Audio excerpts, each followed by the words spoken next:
Hello, everybody. I'm Kipp Snow. I'm the director of the Transportation Distribution and Logistics Institute at the Community College of Baltimore County. Hey, everybody. Mike Singer, community manager, Baltimore and Chesapeake Bay Shipwatchers. So, welcome to the Shipwatchers podcast, episode 29. Episode 29. You know, just two guys talking ship. We should get shirts printed up like that. All right. All right. So, let me see. Go ahead and get into the shipping updates. You got some metrics I have to a report. curveball. So, share my screen here.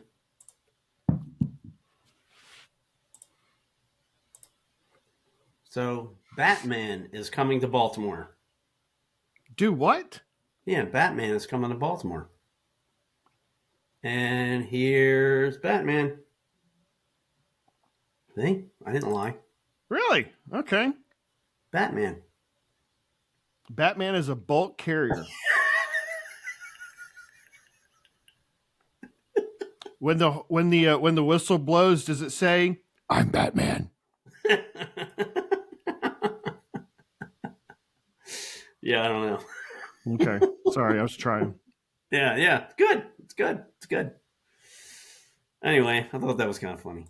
Is that doing this that's in the bay right today? Yeah, that's coming up past Kent Island. I don't know. Let me go take a look at my notes. Is it on the notes for today? Oh yeah, Batman going to Baltimore Anchorage 3. So it's coming up. It's probably going to come straight in, go just inside the Key Bridge, and go to Anchorage. So typically, what that means is it's going to Console, because Console they've started this. It's been a while, but they'll have a ship at the pier. They'll bring one in at Anchorage, and then when they pull the other one out, they've got the new one ready to go in, just for a quick turnaround. Gotcha. Nobody else does it in the whole port. So it is interesting. Sure. Yeah. So if you're listening or watching this podcast on YouTube, give us a like, hit subscribe, and hit the bell to be alerted for new podcasts as they come available. So, we always start off with our shipping updates, which talks about the metrics of the container traffic at Seagirt Marine Terminal. So the last 4 weeks, 3,551 containers a day. That's 4 weeks ago. 3,535 per day. November, week ending of November 23rd. 3,370 per day. That was Thanksgiving week, so only 3 days. 3 days. 3,159 week ending of December 7th. So just this last week, and then just this week, just counting 3 days, 3,500. And it's even more than that, because today was 3,600. Mm-hmm. So things seem to be, we had the week of Thanksgiving, which was a little light. Even if you just took Thanksgiving out and averaged it by 4 days, that was a little light. Right. And I think that's just because of the holiday, and then Friday's right next to a weekend. And but over these last 5 weeks, 3 of them are averaging over 3,500 truck transactions per day. So that's pretty cool. So we, you and I saw Executive Director Jonathan Daniels on another podcast. That's right. And that was interesting, and kind of a different look and subject matter than we would probably be talking about. It's very specific to do with ports and these the host and Jonathan knew each other, and so that Right. was kind of cool to see that. And Jonathan's history of how he got into and that crazy thing. Yeah. He got hired on his first job in Maine, and the guy's like, "Here's the plans. Go get this pier built in 3 years." Right? Remember, wasn't that? Right. But the one thing that stuck out to me that I thought was interesting. So he's talking about some new traffic, some some lines coming back, Mhm. and maybe some new traffic, and 1,000 more truck transactions. Now, did you think that? I assume that meant per day. Did he? Am I? Was I? Did I make I an incorrect assumption? I think that's what it was. I took it as the that daily average. Yeah, So I mean, 1,000 more average per day is significant. that's like 30%. Yeah. So that's a lot. Hmm. And the only thing that I see, the only negative I see about that is sometimes we hear about, the trucks backed out on the road there at Broning Highway, and Hmm. sometimes they're up and around the ramp and down Keith Avenue, right? Yeah. Um, I know. I know. Last week when I was headed to work and came through that area, the mhm. trucks were all backed up, all the way past Broning. Um, it was pretty significant, and then that's when I saw the messages coming from the secret terminal text alert that said that the had some gate problems at the time, but that's a lot of Oh trucks. yeah, they had like a software issue or something Right. one day, right, for an hour or something. But it backs up quickly, and so Oh, that's that, yeah, and that impacts those transaction numbers also because of that. sure, that makes sense. But I'd be fascinated to know what the plan is, because I would think there has to be a plan. They have to know about how things get sometimes, and so how are you going to squeeze another 30% into this terminal? I mean, wonderful news. Yeah. Wonderful news. More product coming, more cargo coming into the port, more value, more Yeah. work for people. That's all wonderful, but you know, I wonder wonderful if how the it'll work. increased capacity is related to the rubber tire gantry cranes and some of the reworking of the rail line for double stack, which did that open up some extra terminal space to be able to house that many more containers Yeah, you to remember allow that for those one? Were you at the transactions. one BPA meeting? Now this was probably 6 or 9 months ago, where the guy from the state and he came in and he put the plans up on the screen. Oh, And so they were talking about how they're, making it more compact and more efficient use of space. yeah. And with the electric RTGs that like run on a bus bar that they were bringing in, Hmm. um, and I would love to talk about that Hmm. with someone. And I think I sent a couple emails, and I don't think it ever got anywhere. But I'd love to kind of you know see that plan and talk about the intricacies of it. I think that Sure. would be pretty interesting. Along with those truck transactions, Mm-hmm.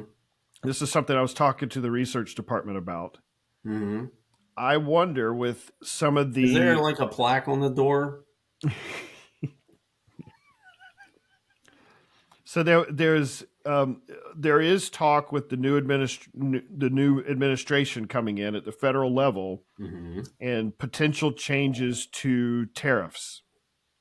Mm. Um, and so I am curious, at least in the short term, if there is an a push by industry to try to ramp up on inventory going Mm. into that time period, if we're going to see a little bit of a spike in truck transactions in January because everybody's trying to get their stuff in before January 20th sets in and potential tariff changes go in. Yeah. So I would be curious just to see that from the transactional perspective, if that might be true or not. Hmm. Hmm. And it's Just kind of tough because we're coming off a recovery, right? So, what would you compare those numbers to? Like, if you had a year of, or if you had 3 or 4 months of steady, that weren't recovery and up and down. And remember when we were doing this podcast and we're like, oh my God, when is Evergreen finally going to come back? right, Right. right. And, so uh, it's a great idea. And, It, it will be hard to judge. I would just be yeah. curious to see what actually happens. I mean, on the back end, you could see if the numbers go down, since we're pushing, 3,500 pretty consistently here. Right. So we had a little event Yes. happen here at the port. So this is the main channel. So back here is where the key bridge is.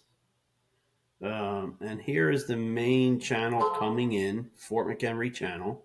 And then there's a couple different, this is Dundalk Marine Terminal over here. This is where all the RoRos go, right? Mm-hmm. So um, a lot of the car ships, right? And almost all of the RoRo, and RoRo meaning roll on, roll off, that's not automobiles. So construction equipment, Mm-hmm. train cars, helicopters, um, Anything that's also transformers.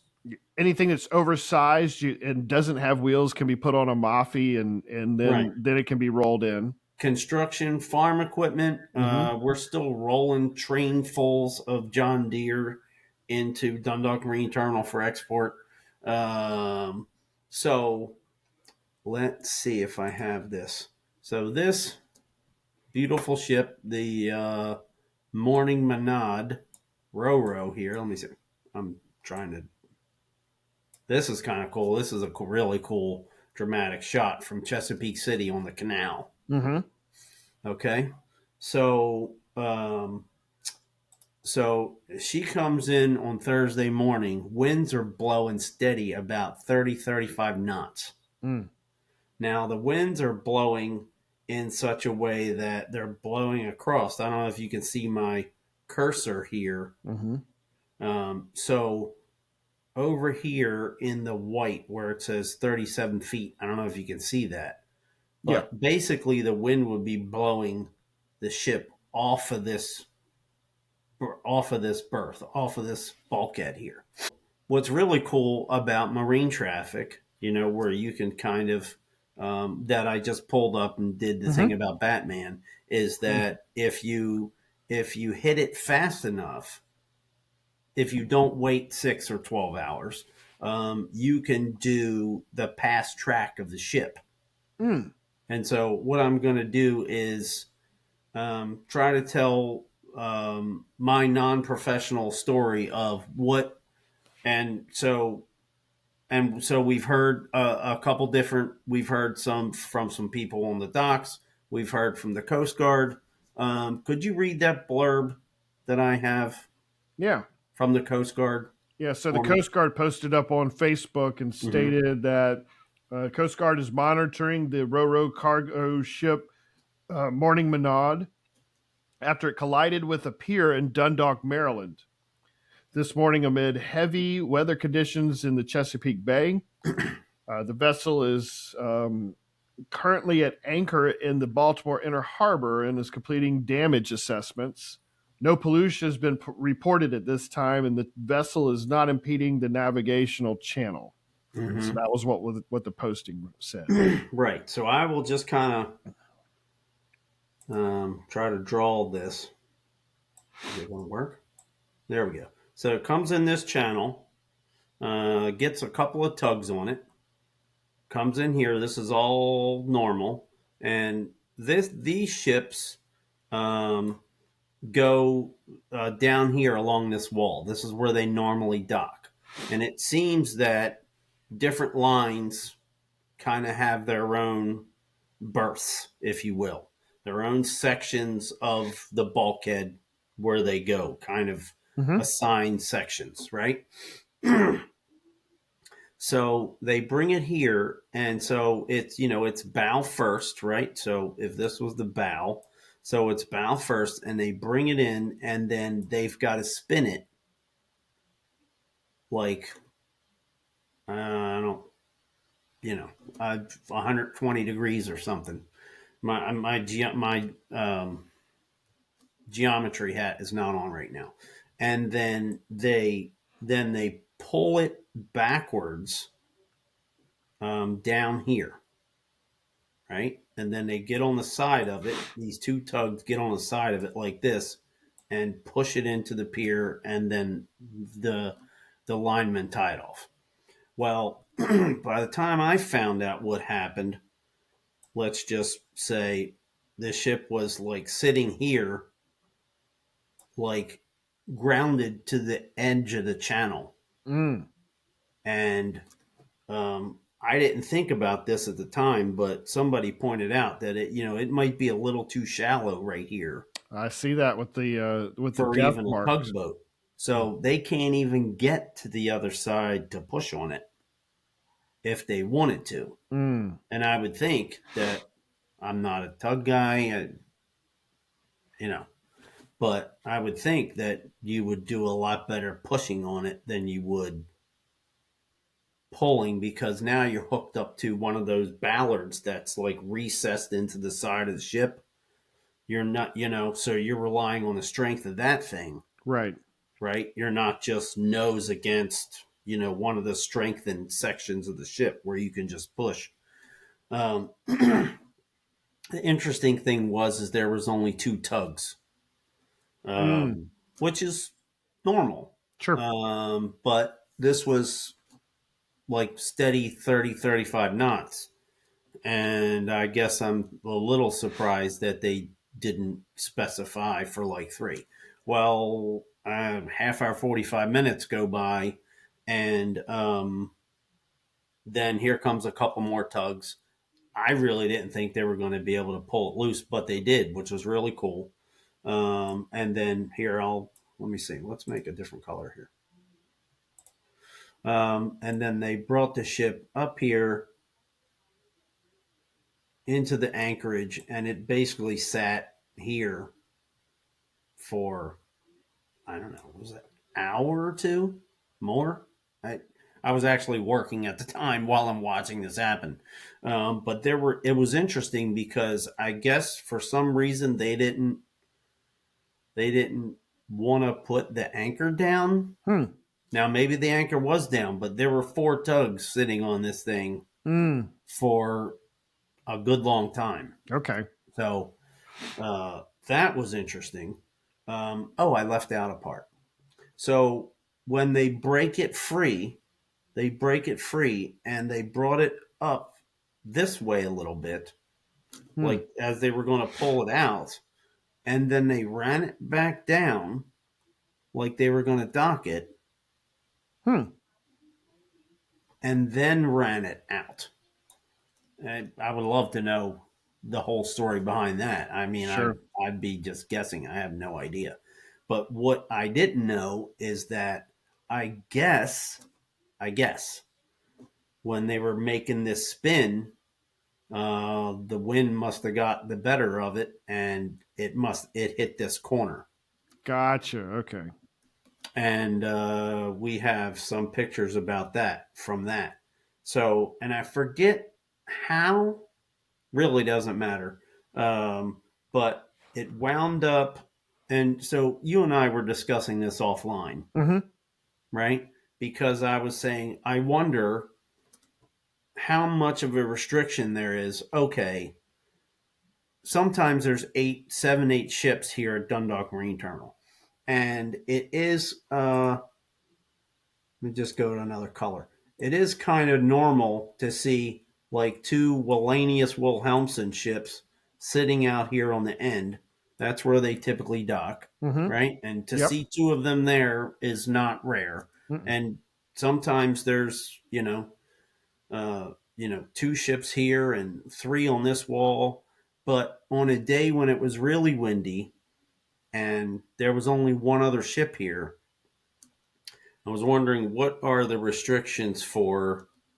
Now, hindsight is 2020, but what are the restrictions for? Hey, how about if we use a dock? How about if we use the side of the terminal where the wind is pushing the ship to the Sure. dock instead of an area where it's like the worst case scenario? And then it was interesting because um, later on they tied it up here. So this Mm, is Thursday the 5th. It's now the 12th. The ship is still here. really? Okay. Hmm. And I did get some information that was interesting because, and obviously, well, no, I mean, you would think they're diving to check on the hull, check the hull integrity, but they also had to move a bunch of cars because they needed to get to an access panel or door to Mm. get down into one of the bilge tanks to inspect that from the inside. Did you get an idea of how many cars they had to move? And the Uh, reason why I asked this, and not knowing exactly where this access panel is, those mhm. things are packed. Those cars or vehicles are all packed in there like sardines. If you've never been in one of these RoRo ships, And they I don't. have. They're. It's not like you got it's not, while it's considered a floating parking garage, but the space is maximized within that. They Right. park the cars within But like inches of each parking other. garage, like you were at the old Memorial Stadium back in the day when they parked you in there bumper to bumper and you couldn't get Yes, out. yes, like that. Now, if you're two older guys like us, then you might know what I'm talking about. You're right. Right. That's the way that they park these things Yes. in inside the RoRo ships. And so if you in order to get to one access panel, and if it's in the right spot, you're going to have to clear a whole bunch of cars out just to get to the thing. Mm-hmm. Now, if those cars are not destined for Baltimore, meaning they've got another port of call they've got to go to, you got to offload those things, keep them in a I don't know if you're putting them in a foreign trade zone area or if it's just in a Yeah, because quarantined if they're area. cargo that's not supposed to be unloaded here, and then now you're talking about customs comes into it, right? And I mean, it can be a little hairy, right? Correct. And then let's think about, because we just think, oh, well, they just drive those cars on there. Well, every tire is lashed down with right, Mhm. and there's what's the fabric, with these thick cloth straps, right, that Mhm. go over the top of the tire and come down, and then turnbuckles, and that, well, not a turnbuckle, but you know what I mean. This You got to ratchet ratcheting, them down. Yeah. and they ratchet them down all four corners. So to move one car, you're taking all that off of. So you're taking 8 straps off of every car to move it, and Right. times how many cars, and so how long did that take? And then you've got to drive them out of there one by one. So yeah, that was so So good. that could contribute to the delays Mm-hmm. that you're talking about. There Mm-hmm. again, did you hear anything coming from any potential long term damage from for the vessel or? No. uh Early on it was assumed that it was okay because she was at Anchorage, and then when they brought it to the pier and we saw the back, the ramp open, Hmm. so we assumed they worked it. And one of my sources at Dundalk Marine Terminal had told me that at a certain point, they had released the ship, for lack of a better term. I guess because they had worked it, and they were done, but it Sure. was still waiting for Coast Guard approvals, Okay. certifications. I'm not sure what the exact term is. Okay, here we go. So it's a little owie there. Ah, it does got a nice little bruise there. Mm. Yeah. Mm. Yeah, that looks. So that must have been from hitting the corner of the terminal. And then I think it took out this pole here. Ah, okay. So yeah, so that was That's exciting. yeah. Yeah, that was you know, and you just think, oh, what's going on the ship? That doesn't kind of look right there. And Hmm. then you start to hear some things confirmed and be able to put things together because you can only gather so much from about 4 miles away Right. on a Off the camera camera. on a windy day, and sometimes the camera is blowing around a little bit because it's anyway. Interesting. So yeah, that was an interesting last Thursday.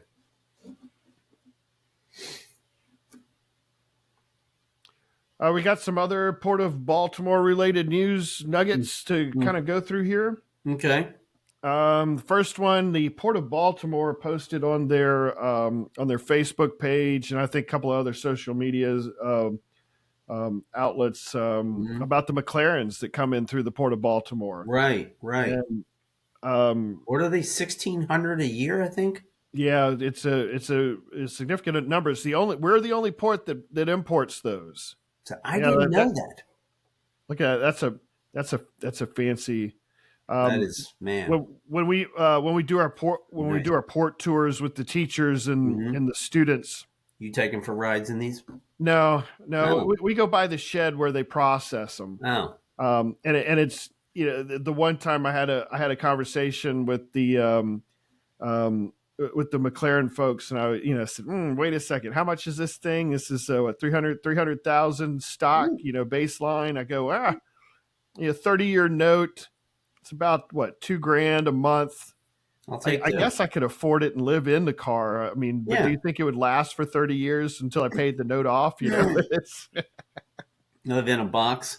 yeah. But what happens is these vehicles get imported.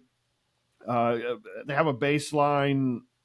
They come off of whatever their assembly line process is, Hmm. and then they bring once the vehicles are taken off of the RoRo ship, they're cleaned up and prepped for delivery to the local dealers or the end Hmm. user who's purchased the vehicle, and they do any last minute customizations. There is McLaren person on the terminal who Hmm. oversees everything. But that's what some of the role is. It's not just driving the vehicles off and parking them, and that's it. There is the auto detailing and in the customization as a value added service that the port provides Yeah, there's a for whole processing center. I correct. think they do, options and Yep.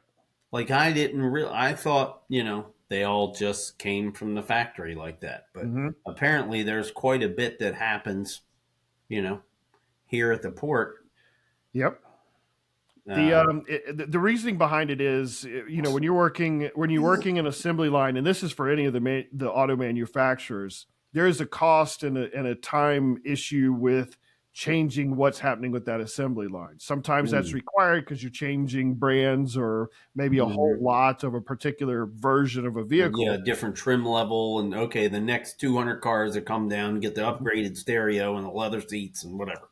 They actually do those types of upgrades here Hmm. because it's cheaper for them to keep that assembly line going and manufacturing those vehicles at a stock level, and then bring them here. And then here at the Port of Baltimore, they actually take out the base stereo or the Hmm. base floorboard, the floor coverings or things like that, and then they'll put in the customized solution that the dealers want, and it's cheaper if we do it here after the fact than it is on the assembly line during the production process. Interesting. I mean, that makes sense, but I didn't know that for the longest time. Yeah, pretty neat. So it was they were promoting the McLarens this week. Mm-hmm. The Maryland Port Administration also posted a picture. You can go to their Facebook page and take a look at it of Mm-hmm. Jonathan Daniels and Peter O'Malley. So that's Mm-hmm. Mark's brother, Yep. who is VP over there at Domino Sugar, or Mm-hmm. it's ASR Group. Yep. He has taken us on several tours. Yeah, and Yeah. so they were chatting apparently about upcoming port related activities and what was happening with Domino Sugar. And Mm-hmm. in that post, they mentioned that the raw sugar warehouse will open up in March. So Yeah, the that's cool. so the we've shown a couple of the pictures of the new Mm-hmm. shed as it's being built after the fire that they had. So that's exciting to hear that they're going to have that up in operation in March. Yeah, And then definitely. finally, issue 5 of the Port of Baltimore magazine was out. The electronic versions of them got published today, so you can go to portofbaltimoredirectory.org. That is the Mm-hmm. website, and Mm-hmm. click on Port of Baltimore magazine, and you can see all of the current issues and all of the previous issues of that. Cool. Yeah, I had that. I did take a look at it today. The electronic version. All right. So those are some updates that we came across this week in the Port of Baltimore Mm-hmm. Yeah, I'm looking forward to getting my the magazine myself. magazine. Yes. Um, we'll talk a little bit about the Key Bridge. There was a Yeah. couple of things that I got to thinking about this week. Yeah. There's no real news or information that's come out. About the process, construction, demo, any of Correct. that. Mm-hmm. But there's been mention here in the past couple of weeks about the funding, and, Mm-hmm. and so President Biden, when at the beginning, the bridge came down, he came out, set up his podium out there at the Mm-hmm. site where Mm-hmm. the federal government's going to fully fund the new bridge. Don't worry about it. Go. Um, but I started to think about this, and they were talking about that they wanted to have this legislation and the funding locked up and ready to go before Congress took a break for the holiday season coming up. Yeah, Well, and it's I what? do you know what Just day that is? Because I no, don't. no. That's one thing I didn't go to try to look up, but I did look Mm-hmm. at today is the 12th of December, and I'm going. There's only so many more days that's left on here. Where is Yeah. this legislation at? So here's a quick summary. Okay. There's 2 bills in Congress right this minute. Mm-hmm. On the Senate side, and if you take civic class or government, when somebody wants to go put a bill forward, you typically see 2 bills. You see one that the House puts in and one that the Senate puts in, and there's Mm-hmm. usually some different language, but some of the same language. It gets sent to committee. They iron it out. They kind of work together, and then they send for vote the 2 bills that Mm-hmm. that make the most sense. And at some point, they kind of merge together to make the final bill. Mm-hmm. Well, this one's kind of interesting because we have 2 bills in play right this minute. Mm-hmm. One is the Senate bill that Ben Mm-hmm. Cardin put in, Mm-hmm. and one is the House bill that Kawasi has put in. Okay, Mm-hmm. so Mm-hmm. both are Maryland-based representatives. Mm-hmm. The bill that has been put in both the House and the Senate is called the Baltimore Bridge Relief Act. Mm-hmm. And what is interesting to me is that the language in the bill write-up is the exact same within both sides of Congress. Really? Yeah, and you don't typically see that, or at least I've not experienced that. I mean, it's Right. Yeah. possible. I mean, obviously Oh, it it's was always possible. different.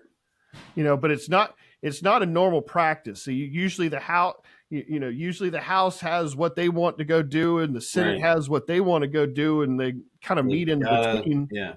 No, this is a full court press of this is the bill that both sides want. Wow, Let's move that's forward with it. encouraging, right? That's kind of the feeling the sentiment that I had was, Mm-hmm. hey, everybody's on the same page here. You're not arguing about what the language is. You got you got, two different, you got, with the House and who's in the House right this second, who's in the Senate right this second. This is everybody's agreeing to 100% what's going on here with this bill. So I Sounds go, great. okay, so what? So why isn't this thing done? So the Senate bill is currently with the U.S. Senate Committee on Environment and Public Works, and if you go to So take me back to civics class. How many committees does it go through once it's introduced, or only the ones that's necessary, or only the Mrs. ones that Walters, yell? I mean, how does that work? yeah, Mrs. Walters from government class from high school is going to be upset with me on this one. I don't know how many. You didn't know she was watching until this week, and she's exactly. So I don't. I went to the committee's website and today, and there's just no information. It doesn't. I can't tell what's been discussed or where it's been on any of the committee meeting agendas. So I'm going to keep watching that one. The House bill is currently in the House Committee on Transportation and Infrastructure. So it's not even like, it's two different committees that are looking at both of these things. I'm hoping that that's on purpose, that they're just kind of going through the motions and making sure that, everything makes sense from the environmental side, from the infrastructure side. But I went to their website also, and I don't see anything that's listed on agendas or meeting notes or anything like that. So I'm going to watch this the next week and see if there's any movement. The Senate bill, if anybody wants to go track on their own, you can Google search, Congress Senate bill and the number, and the tracking system will come up. The Senate bill is number 4114. The House bill is number 7961, and they're both called Baltimore Bridge Relief Act. Maybe I'll grab that and put it in a post in a Facebook group. There you go. I think we will summarize that and post that so that we can track that. But that's I wanted to give everybody kind of an update of, hey, the legislation has been written. It seems to me that there is an agreement. It's in committee right this minute. I'm curious to see how fast this thing moves before the end of the calendar year to try to get the funding straight on this. Okay, yeah, thanks for tracking it down for us. So, but that was funny when you were talking about what teacher was it? Oh, Mrs. Walter. Yeah. So yeah, it would be funny if you heard from her this week. Yeah, and there is a slight chance that might, I can remember her fussing at us in government class, but yeah. So, and it is kind of cool when you hear about, because there are people who just listen and you don't know that they listen, right? So the story I heard this week is that there was a party on the Savannah. Yes, and some of the people had said that that they heard about the visitation opportunities on the podcast. Oh, all right. How about that? That is cool. Yeah. All right. And you had a story, don't you? About somebody that told you they were listening or something, or so one of my employees stopped by the office yesterday and said, hey, the podcast is not up yet. And I go, what? And they go, yeah, it's not posted yet. And I go, yeah, I know, we haven't recorded it yet. Do you listen? He goes, oh yeah, I've been listening to it and it helps me out with, oh, okay. All right. Well, hope I didn't say anything. No, I'm hoping that this is good information, that people are benefiting from it in some capacity. So at the the folks with the Savannah are, we want to try to promote these things, and Mm-hmm. if there's opportunities for the general public to be able to experience some of these, port related opportunities, by all means, yes. I mean, that's Right. kind of what this is for. Right. So And this is just another extension of that. What I always say is, Baltimore and Chesapeake Bay ship watchers, we do whatever we can to help promote the port. correct. You know, Yep. um, so here we are, Yep. and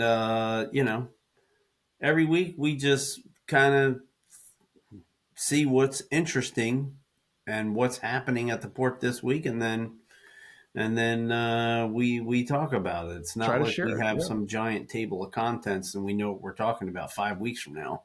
Right. It's all pretty much, dynamic of whatever's happening at the time. What else you got? Um, Um, I think we have to bring this back up into the mix now. No, I like to think of myself as a positive person, and I want to help the port. I want to talk about positive happenings and positive stories, and keep things positive. It's just who I am, I guess.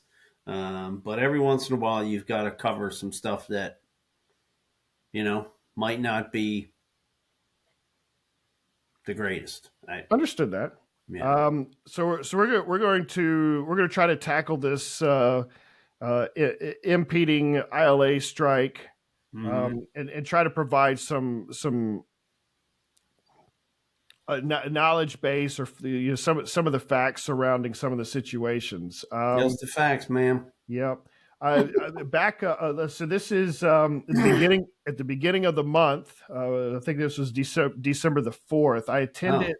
I attended a Maryland Department of Transportation connected and automated vehicle quarterly meeting. So this is a subgroup of the Maryland Department of Transportation that Oh. focuses on connected and automated vehicles. And they had a Hmm. meeting down at the cruise terminal.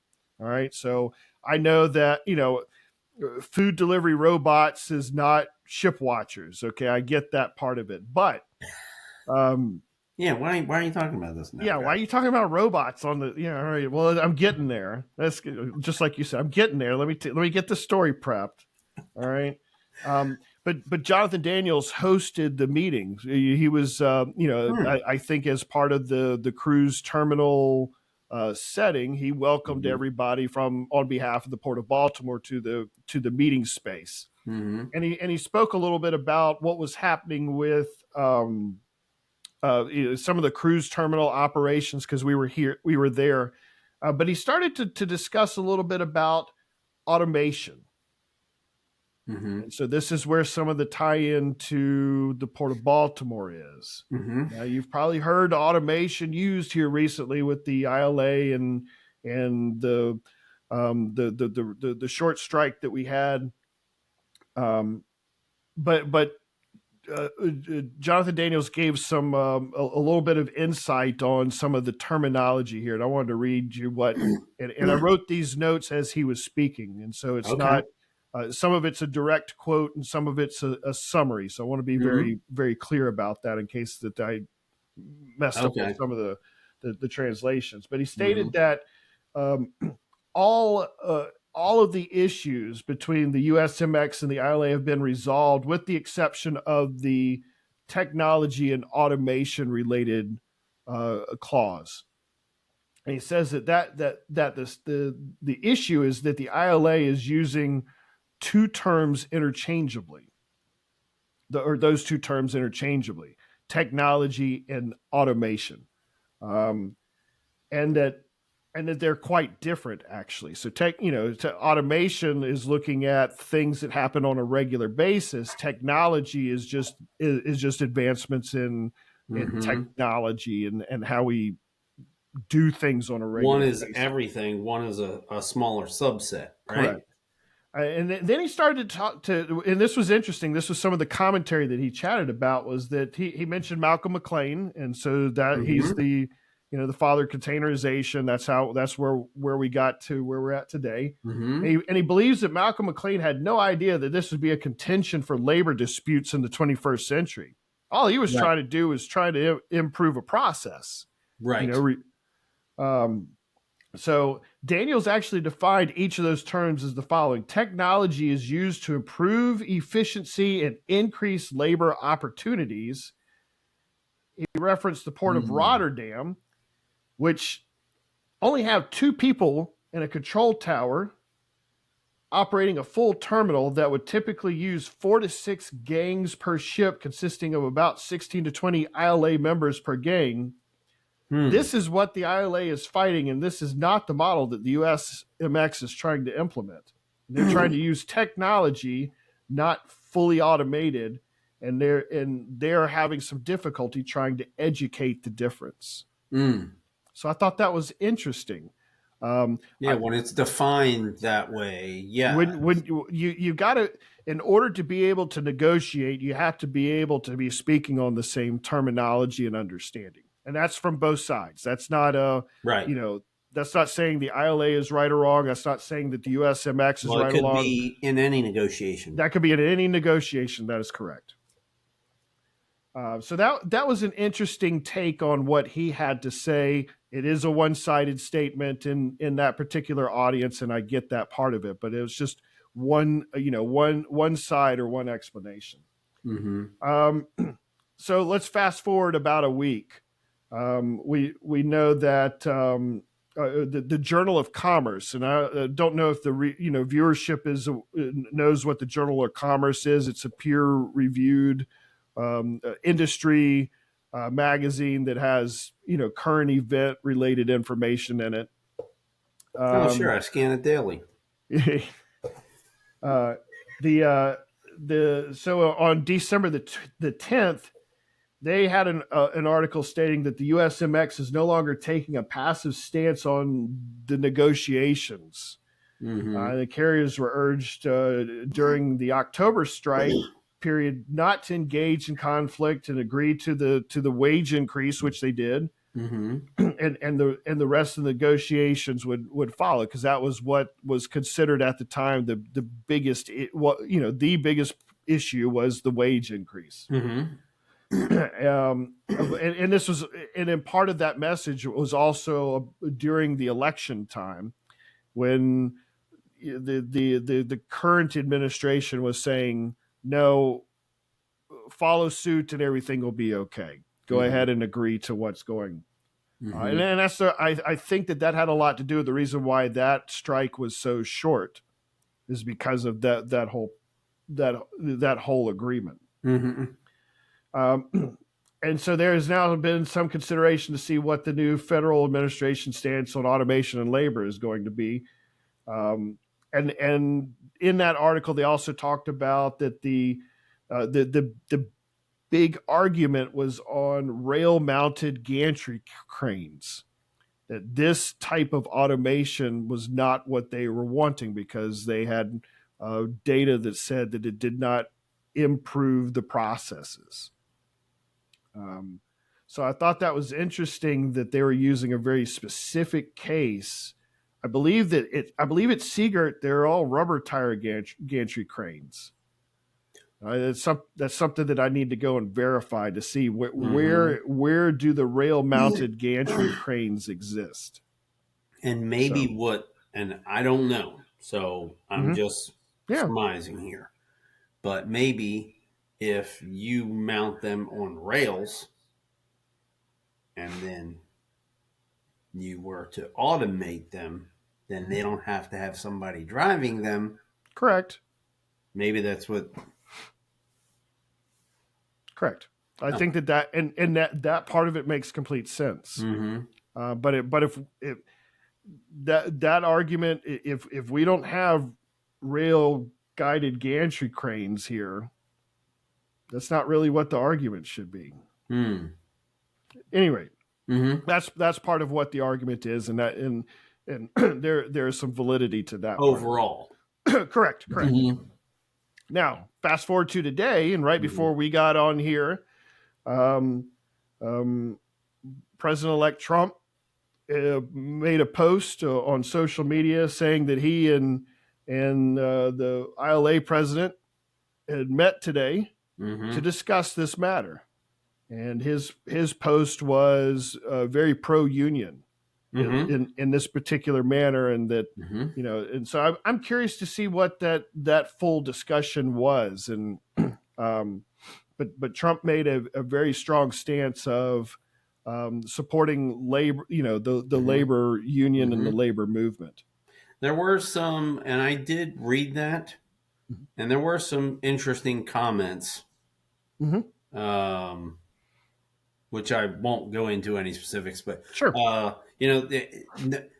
I'm the kind of guy who reads an article and then reads down into the comments just to see the two opposing sides.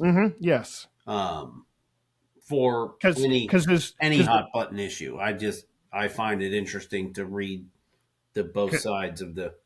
Because there's three sides to an issue. Oh, thought it was two. Yeah, your side, my side, and the truth. It's no, it's the same thing. It's how do you the more that you read and learn about it, the more that you can make a better opinion about it. Yeah, absolutely. So I think this will also be a hot topic over the next month, going into the inauguration 15th. period. Yeah. Plus the January 15th strike deadline for negotiations, and can they actually get something together and actually work something out to prevent another strike? Gosh, I sure hope so. I do too. I hope that they can work it out, and then they can figure out what the differences are, and that both sides get what they want. Right. Okay? Obviously, it's great for people to earn, a good living and, at a good job. But you'd hate to see people in the same breath, you'd hate to see people out of work for too long, because we've already had too much of that here. Correct. Exactly. And I think that's my focus is that we're not just negotiating Baltimore. Right. We're negotiating basically the whole East Coast. And the Gulf. Right. So if it was just Baltimore, then maybe, the two sides could come together and come on, man. We just had months of this. We can't put people through this again. So hopefully they find a way to work it out. Yeah. Without a strike. So we'll continue to watch that and see what impacts may exist. Hopefully not. All right. Some upcoming events. Wednesday, January the 15th, the Women's Traffic and Transportation Club of Baltimore is having their January dinner meeting out at Michael's Cafe in Middle River. Jonathan Daniels is going to give a State of the Port address to the club. If you're interested in attending, they do have guests to come out. Go to WTTCbaltimore.com. They have a nifty website there that's got a good bit of information about the Women's Traffic Club. They are over 90 years old in the port. So, it's really cool to have a group like that still in existence. But they do have a good number of important presentations. You've presented to the group. I have on the Shipwatchers, but it's a really fun. good. That was cool. That was my first time doing it. Oh, cool! Yeah, it was funny because Karen, right? So I'm talking to Karen, and trying to figure out what to do, what to cover, how am I going to do this, right? And she's like, "Oh, just do what you normally do," and I'm like, "Okay, I've never done this before." So I'm doing a PowerPoint for 2 weeks. I'm messing with this power. Oh my God. But it was a really cool experience. But Jonathan Daniels is going to speak at that meeting. Friday, January the 17th is the Baltimore Port Alliance general meeting at the pilot's office downtown. So that is coming up. I'm pretty sure I will be there.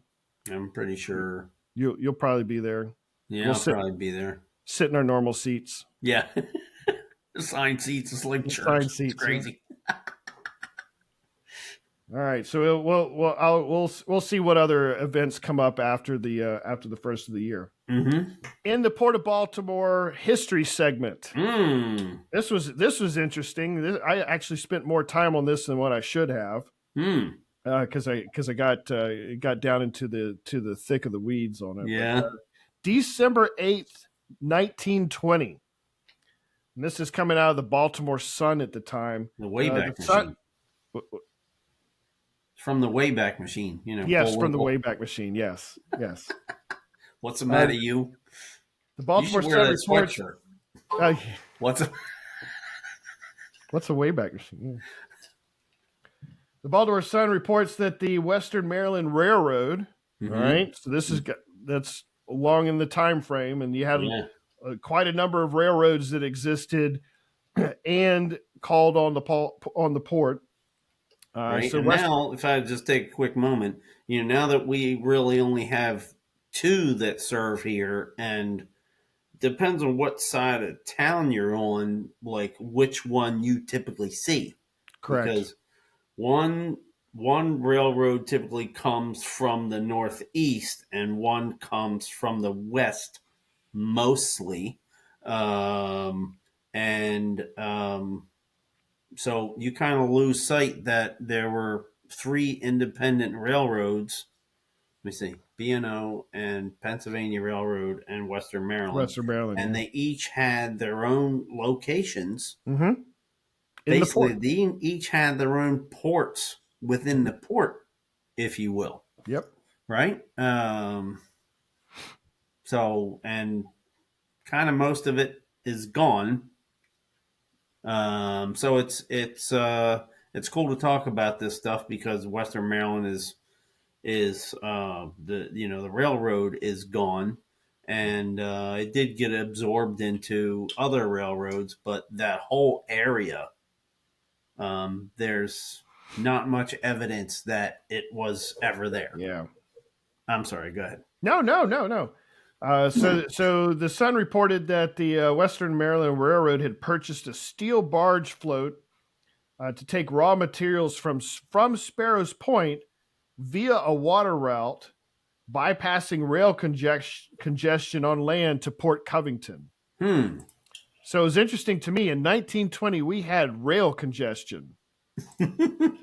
Well, fast forward to 2024, and we've got tunnel congestion. Right. Okay, but they had rail congestion, so they started to create waterborne solutions in order to move freight on the rail lines via water.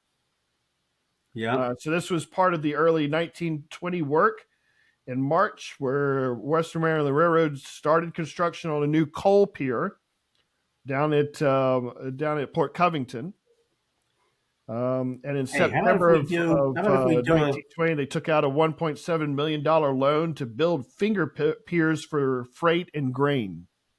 Oh, at Port Covington. At Port Covington. So how about let's I just pulled something up here.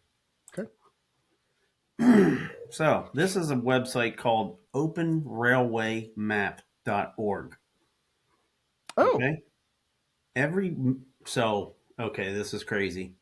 But if you're a railroad guy, the last thing you want to do is open up this website. So if you're watching this podcast, you're a railroad guy, you haven't seen this before, don't go here. Because let me just zoom out. Basically, every railway in the world is on here. Wow. Right? So, pretty cool I needed stuff. this for class back in the fall. Huh? I needed this for class back in the fall. Oh, man. Well, you'll have it for next time. I got it for next semester. So, I wanted to, because you can kind of see. All right. So, was that Sparrows Point, you said? Port Covington. No, but the barge. Oh, yes, it came from, yes. Mm-hmm. So, And I don't know what the railroads looked like back then, but okay, so you need to get through one of these two lines, and then you may have been trying to go through the city because remember before there were rail lines that ran down Boston and down Pratt Street. Okay, but if you weren't talking about that, then you would have to take one of these two other ways through the city. So you'd have to come up here and go up and around and through the tunnel and down to here. So it's quite circuitous to make it from here. And maybe if you did go, on the street trackage Mm-hmm. and make your way all the way over. I mean, it certainly makes sense Mm-hmm. to have a barge. And then so Port Covington is over here.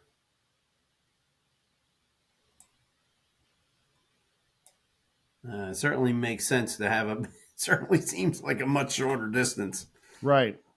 I'm curious as to at that time, how did they make that financial calculation to determine, hey, if we go and we spend this kind of money, it'll save us because we're going to be putting everything on the water instead of dragging it through the city.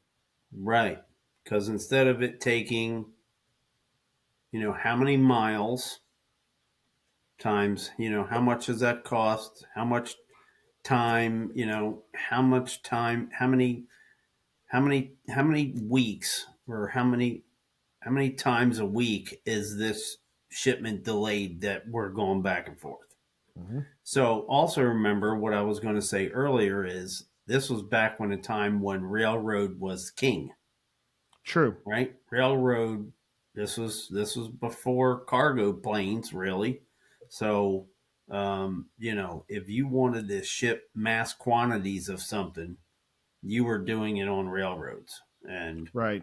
I mean, I don't know. Back then, there was what 3 to 4, 5 to 6 times as much trackage in the country than there is now. So, Different period of manufacturing, a different mm-hmm, period of starting to get into the industrial revolution. mm-hmm, Yeah.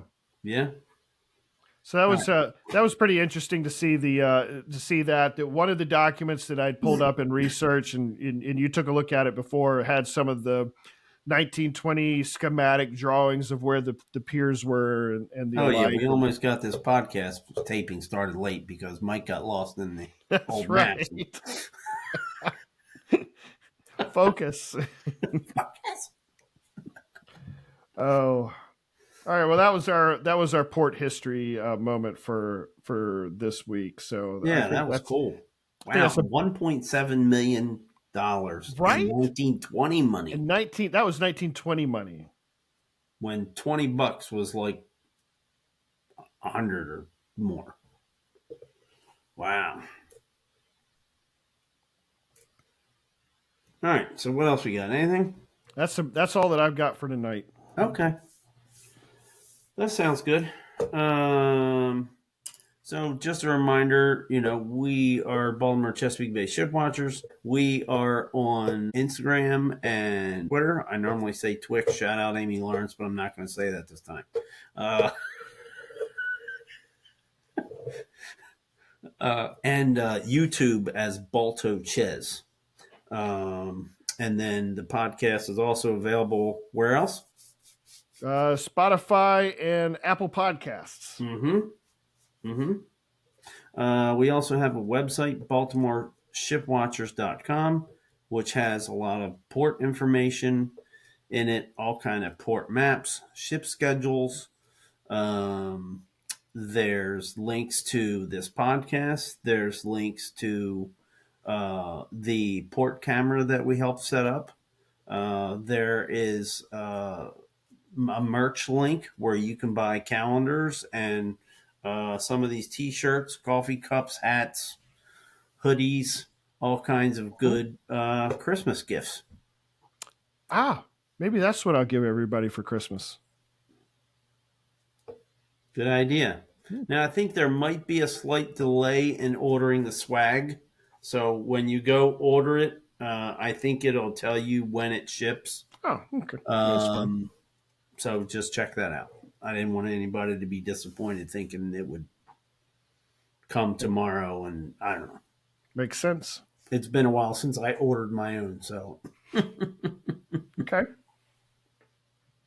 yeah. So, and if you have any, if you want to throw rotten tomatoes at us, or if you have any podcast ideas, criticisms, just anything that we help us do better, make the podcast better. I mean, it could be subject matter, ideas, anything. Mike at BaltimoreShipWatchers.com. Email Mike. Yeah, not Kipp. All righty. All right. Ready to count it off? Yeah, let's do it. 3, 2, 1. Happy ship watching. All All right, right. everybody. Have a Everybody great week. Thanks for listening. Have a great week. Talk to everybody later. All right.